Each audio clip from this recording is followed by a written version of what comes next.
இந்திய விமானப்படையின் 92வது ஆண்டு விழாவை முன்னிட்டு சென்னை மெரினா கடற்கரையில் விமான சாகச நிகழ்ச்சி நடத்தப்பட்டது. சென்னை மெரினா கடற்கரையில் நேற்று காலை 11 மணி முதல் மதியம் 1 மணி வரை விமான சாகச நிகழ்ச்சி அறிவிக்கப்பட்டது. இதை பார்ப்பதற்காக சுமார் 15 லட்சத்திற்கும் மேற்பட்ட மக்கள் மெரினா கடற்கரையில் குவிந்தனர். இந்த நிகழ்வு லிம்கா கின்னஸ் சாதனையில் இடம்பெற்றுள்ளது. இந்த விமான சாகசத்தை கண்டுகளிக்க சென்ற 240க்கும் மேற்பட்ட பொதுமக்களுக்கு நீர் சத்து குறைபாட்டால் உடல்நலக்குறைவு ஏற்பட்டதால் பரபரப்பு ஏற்பட்டது. ஆம்புலன்ஸ் செல்வதற்கு கூட வழி இல்லாததால் உறவினர்கள் மற்றும் பொதுமக்கள் கடும் ஆத்திரமடைந்தனர். மெரினாவில் இருந்த தற்காலிக முகாமில் பாதிக்கப்பட்டவர்களுக்கு முதலுதவி சிகிச்சை அளிக்கப்பட்டது. 93 பேர் மேல் சிகிச்சைக்காக ராஜீவ்காந்தி, ஓமந்தூரார், ராயப்பேட்டை அரசு மருத்துவமனைகளில் சேர்க்கப்பட்டனர். அவர்களில் பலர் சிகிச்சை முடிந்து வீடு திரும்பினர். 10க்கும் மேற்பட்டோர் உள் நோயாளிகளாக அனுமதிக்கப்பட்டனர். இதில் சிகிச்சை பலனின்றி 5 பேர் உயிரிழந்தனர். இந்த கொடுமையான நிகழ்ச்சி குறித்து கனிமொழி எம்பி கூறும்போது, சமாளிக்க முடியாத கூட்டங்களை இனி தவிர்க்க வேண்டும். விமான சாகச நிகழ்ச்சியில் நடந்த சம்பவம் குறித்து வருத்தம் தெரிவிப்பதாக தெரிவித்துள்ளார். இந்த சம்பவத்திற்கு எதிர்க்கட்சித் தலைவர் எடப்பாடி பழனிசாமி, பாஜக தலைவர் அண்ணாமலை, பாமக தலைவர் அன்புமணி ராமதாஸ், டிடிவி தினகரன் உள்ளிட்ட பல்வேறு அரசியல் கட்சி தலைவர்கள் கண்டனம் தெரிவித்து வருகின்றனர்.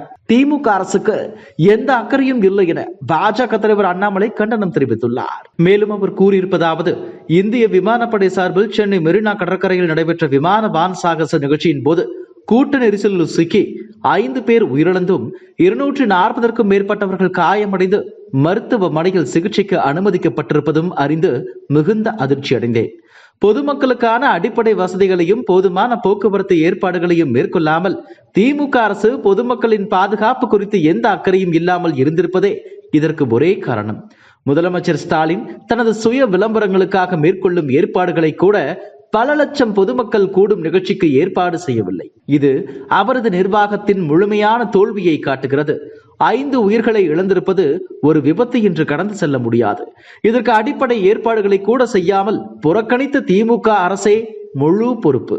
தன் குடும்பத்திற்காக மட்டுமே ஆட்சி நடத்தி பொதுமக்கள் உயிரை குறித்து எந்த கவலையும் இல்லாமல் 5 பேர் உயிரிழப்புக்கும் பல 100 குடும்பங்களின் பரிதவிப்புக்கும் காரணமான முதலமைச்சர் ஸ்டாலின் அவர்களையும் திமுக அரசையும் வன்மையாக கண்டிக்கின்றேன். பொதுமக்களுக்கு முதலமைச்சர் நிச்சயம் பதில் சொல்லியே ஆக வேண்டும் என அவர் கூறியுள்ளார்.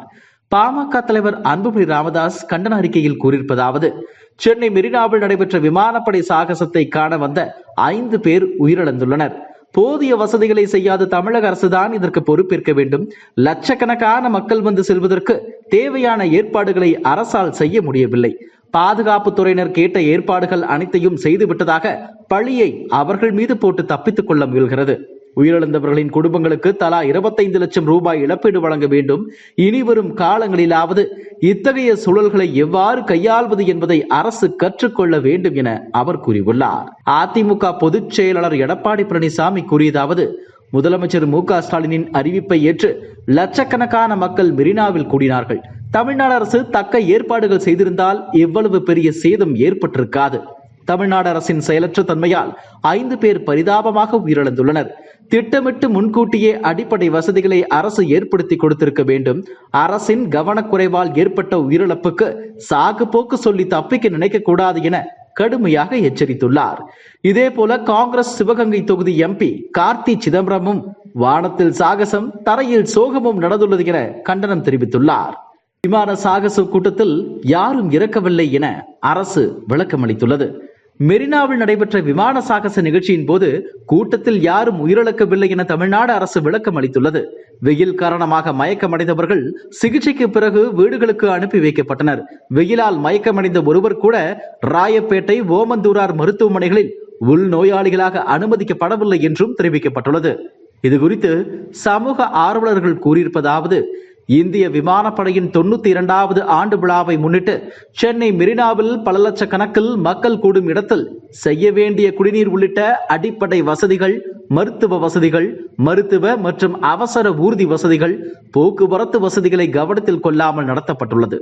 இதனால் மக்கள் சொல்லனா துன்பங்களுக்கு ஆளாகி உள்ளனர். கட்டுக்கடங்காத கூட்ட நெரிசல், சுட்டெரிக்கும் வெயில் மற்றும் மூச்சு திணறலால் பல நூற்றுக்கணக்கானோர் பாதிக்கப்பட்டு 5 உயிர்கள் பலியாகி உள்ளன.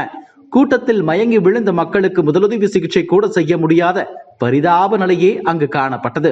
ஏற்கனவே கடந்த சில மாதங்களுக்கு முன்பாக இசையமைப்பாளர் AR ரஹ்மானின் இசை நிகழ்ச்சியில் இதுபோன்ற கூட்ட நெரிசல் ஏற்பட்டது. அதிலிருந்து தமிழக அரசு பாடம் கற்றதாக தெரியவில்லை. லிம்கா சாதனையை மையப்படுத்தி ஒரு நிகழ்ச்சியை திட்டமிடும் போது அதற்குண்டான வசதிகளை ஏற்பாடு செய்யாமல் வெற்று விளம்பரத்திற்காக நிகழ்ச்சியை நடத்தி பல லட்சக்கணக்கில் மக்களை திரட்டி மக்களை சொல்லுனா துன்பங்களுக்கு ஆளாக்கியதில் தமிழக அரசுக்கும் பங்குள்ளது. இந்த செயல் வன்மையாக கண்டிக்கத்தக்கது. இது தமிழக அரசின் தோல்வியையே காட்டுகிறது. மிக முக்கியமாக சென்னை மாநகர காவல்துறை உரிய பாதுகாப்பு நடவடிக்கைகளில் மேற்கொள்வதிலும் போக்குவரத்தை சீர் செய்யும் நடவடிக்கைகளிலும் மிகப்பெரிய தவறு இழைத்துள்ளது. அதே போல நிகழ்ச்சி முடிந்து திரும்பும் மக்களை ஏற்றிச் செல்ல போதிய போக்குவரத்து வசதிகளை செய்து கொடுக்காத காரணத்தால் ஏற்பட்ட நெரிசலால் சென்னையே பல மணி நேரம் திணறி உள்ளது. ஏற்கனவே நடந்த ஒரு நிகழ்விலிருந்து பாடம் கற்காமல் மீண்டும் மீண்டும் அதே தவறை செய்வது ஏற்புடையதல்ல. தேசிய நிகழ்ச்சிக்கு தேசப்பற்றுடன் வந்த பலருக்கும் தலைக்குனிவு ஏற்பட்டுள்ளது. எதிர்காலத்திலாவது இதுபோன்ற நிகழ்ச்சிகள் நடத்தும் போது விளம்பர நோக்கில் மட்டும் கவனம் செலுத்தாமல் மக்கள் நலனிலும் அக்கறை கொண்டு நடத்த வேண்டும். மக்கள் நலனில் பூஜ்ஜியம், விளம்பரத்தால் ராஜ்யம் என்று இருப்பதை அரசு மாற்றிக்கொள்ள வேண்டும் என்று அந்த சமூக ஆர்வலர்கள் கூறுகின்றனர். இதுபோன்ற செய்திகளை மேலும் தெரிந்து கொள்ள எங்களது யூடியூப், Facebook மற்றும் Twitter ஆப்களை சப்ஸ்கிரைப் செய்யவும்.